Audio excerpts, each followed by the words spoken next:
Hello and welcome to AvPlan EFB. This is the first of a series of webinars designed to help you get the most out of your EFB. In this session, we'll be walking through getting set up. I'll be taking a look at settings and we'll get familiar with the app. I'll show you where everything is and we'll take a look at making sure that everything in the background is properly set up to ease the use of the EFB for you. Let's get started. When you first open AvPlan and log in, you'll be presented with this page we see in front of us now. AvPlan is very much centered around planning, and so your flight plan, or navlog as we like to call it, will always be positioned here on the left. At the moment, what you see here is a list of your stored plans. These are all the plans that you've flown in the past and their status, aircraft call sign, IFR or VFR, and their filed status there. To reuse one of these old flight plans, you simply tap on the flight plan itself and it will open the old flight plan. Here is your navlog, and you can overwrite this and clear the times and use this plan. Or if you want to start a new plan, which we're going to do for the purpose of today's demonstration, we simply tap New Plan here. And so your navlog will always appear on the left here and your map on the right, except for if you'd like to tuck it away, you can tap the hamburger icon here. That tucks the flight plan underneath the map, allowing you more space, which is ideal if you're working from, say, an iPad mini. We'll be discussing display options in a later webinar. Just wanted to show you that now, as it's a handy feature for us to be using as we walk through settings. So as you can see, AvPlan is configured very much with planning in mind. Your flight plan will remain here, and as you build it, it'll be reflected over here on the map. So what happens on the map is reflected in the navlog, and what's happened in the navlog is reflected on the map. As obvious as it sounds, I do point that out to people. So your previous call sign, the last call sign you used, will be up here. We'll default to that. So for the purposes of today's demonstration, we'll be sticking here as we walk through the various settings of the app. So AvPlan is split into 7 different sections as well as the navlog, and these we will be toggling through. We have planning here, which is a sort of checklist that allows you to ensure that you've covered all the areas that you need to before you go flying. En route is your map, and we'll be looking at in the next webinar, we'll be looking at map settings and how to customize the map, take things on and off. Terminal pertains to airports, and this is where you'll find all your airport information, and we'll be drilling down on that in the next webinar too. We also have a detailed weather section, and we'll be looking at that in a separate webinar, and documentation here. All our documentation is in here, and again, we'll be discussing that at a later date. Notepad here with my email address if you need to get hold of me to ask questions. And settings, and this is what I'd like to focus on in this short webinar today. So let's begin by tucking the navlog underneath the settings page, as we won't be using that for this section that we walk through. And let's start with data downloads. One of the things AvPlan likes to do is we like to present a lot of our information to you graphically. And so with our data downloads, we've presented you with a map of the country and in fact a map of the world if you are a worldwide user. And as you can see here, I have New Zealand downloaded too.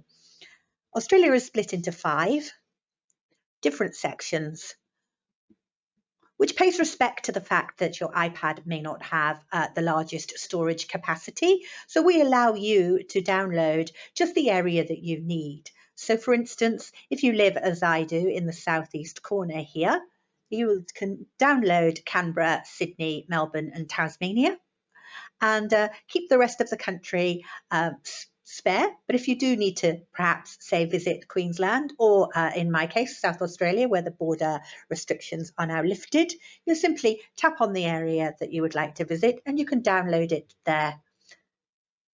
And then you can delete it again, or you can leave it to expire by tapping leave to expire. So if you don't want it to update through the next cycle, you can leave it to expire. What I want to say about downloads is that when you download the data, that stores everything on your actual iPad. So, and that's why we allow you to choose. For instance, a lot of us might not go to Perth very often, and so we don't need to download Perth.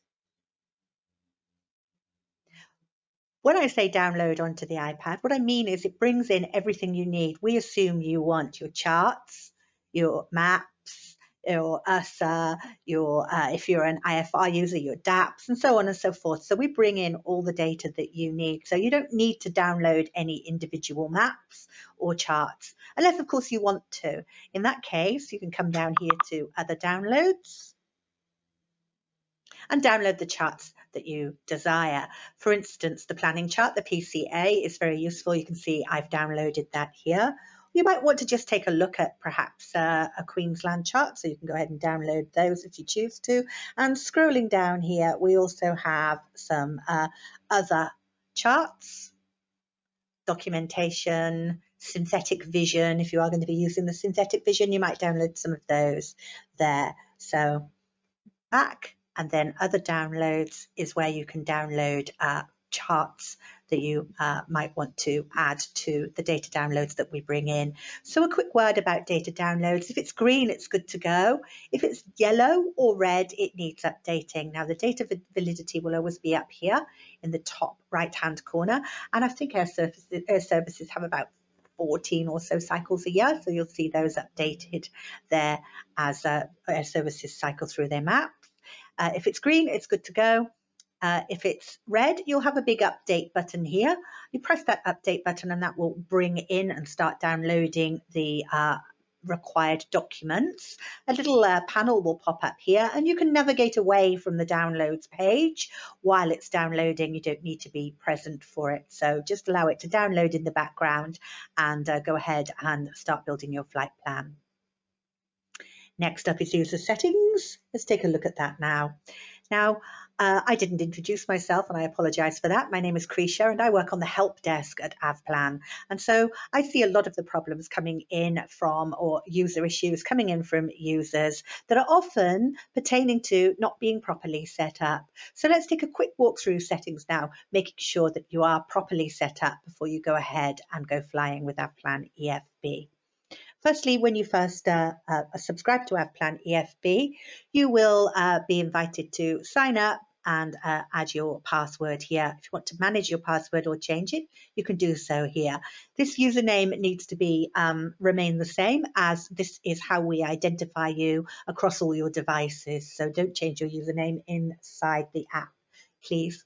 Automatic weather downloads allows us to download the weather in the background without you having to push for weather. So do make sure you have that ticked on.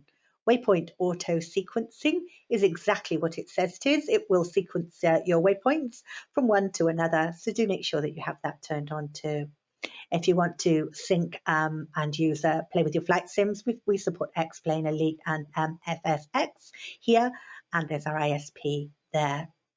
Airspace warnings, runway warnings, terrain warnings are presented to you by form of notifications. So on the en route page, as you're flying, a notification will pop up here informing you of, if you have these ticked, airspace changes if you're about to taxi onto a runway, and terrain warnings if you're flying close to terrain. So it's worth having these switched on if you want to get these notifications. Audible notifications and warnings. We're bringing you your notifications right into your ears via your Bluetooth headset here. If you choose to turn this on, you can just Bluetooth your headset to AvPlan here. You can also bring it in through the speakers if you're fortunate enough to be flying a jet or a glider. And you can choose the gender of the person who delivers the audio notifications for you. This is Avril and this is Avery. You can also choose which type of notifications you would like to hear. Airspace, runway, so on and so forth. A particularly useful one here is battery status and charge. This will warn you every 25% until you get down under 20. Then it'll warn you frequently. And this is a good time to remind you to fly with backup battery chargers, portable chargers, if your aircraft isn't equipped with a USB port. Okay, let's take a look back. to user settings now. Automatic data download. This will automatically download any updated data in the background when you are connected to Wi-Fi. We won't try and do it if you're connected to a cellular network. And if you try to download when you are connected to a cellular network, we will issue a warning, making sure that you know you're sure before you go ahead and do any downloads. Default aircraft icon allows you to change your icon. We default to the piston single, which is what the majority of our customers use. But of course, we have customers who fly jets, helicopters, Chinooks, twins, and pit specials. So go ahead and choose the icon that you prefer right here. This is a print option for you to allow you to print plates one per page. And this is auto waypoints in plan, which we won't be talking about in this webinar, but in a future one. So we'll leave that for now. Full screen flight plan allows you to have an actual navlog, the navlog that was down the side, in a full screen presentation here.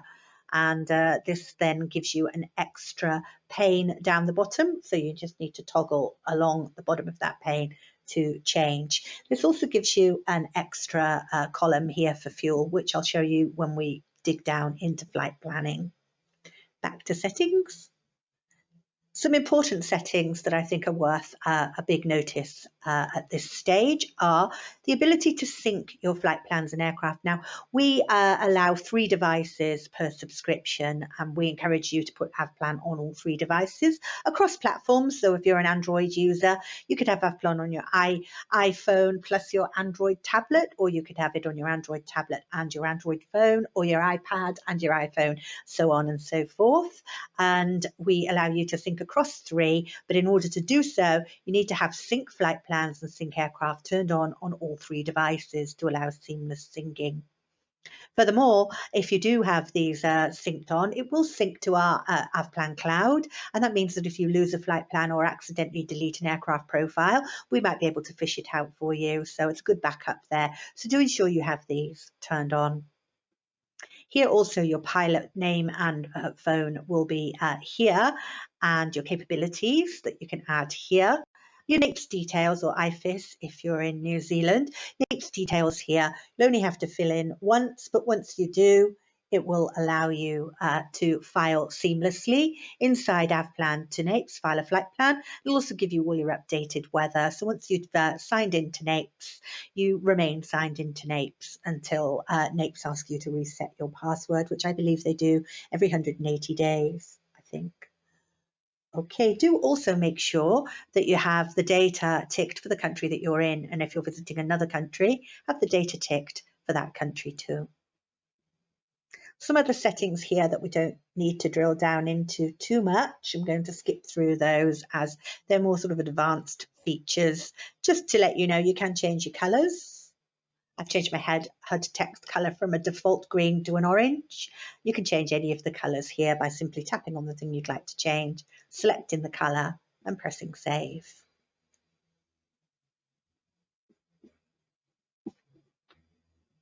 And back to user settings, where we complete the user settings section. Let's take a little look at notifications. These are the things that you can choose AvPlan to notify you of. These are the device notification settings. You can check your subscription here. So if you log in and it says your subscription has expired, this is where you check to see when you need to renew. And this is a good time for me to tell you, don't renew in the app. Renew on our website where it's at least 30% cheaper. Apple do take a commission for hosting in their app. So we've bypassed that legally by allowing you to purchase on our website. So for instance, the Australian VFR subscription here, that's $179.99 is only $109 on our website. So do make sure you don't renew in app there. Okay, AvPlan live tracking. We'll be talking about this more in the future, but this is just the settings for your live tracking, allowing you to show your visibility or hide your call sign or share with only certain groups. Also a link here to our live tracking website and an ability to configure your groups there. The aircraft type database we'll be talking about entirely on a separate webinar as we walk through how to get your aircraft set up and how to edit your aircraft when it is set up. External devices, we allow you to pair to a series of external devices here, and you can find more about external devices on our website under AvPlan Omni. And here is a direct link to support and the help centre. So we have a full-time help desk, and we have two modes of contacting us. You can contact us via the chat mode, which will bring up a chat window, which is staffed usually Monday to Friday. Although if it is urgent, do mark it urgent. We will see it and we will try and help you out. You can also send us an email there through our contact form. That concludes our first webinar, AvPlan EFB, Getting Set Up. Join me for our next webinar where we walk through map settings and customization of AvPlan EFB. Thank you for your time.